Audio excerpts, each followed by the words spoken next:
In this video, I'm going to show you how you can remove playtime limit on your EA Sports FC account. If this video helps, please like and subscribe to this channel. Alright, so if you no longer need to limit yourself for playtime on this platform, it's pretty simple. Go ahead and log into your EA platform.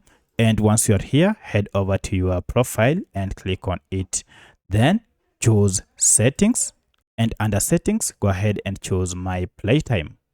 Now, if you click on this, you should be able to see your playtime. To change or to disable this feature, go ahead and click on manage.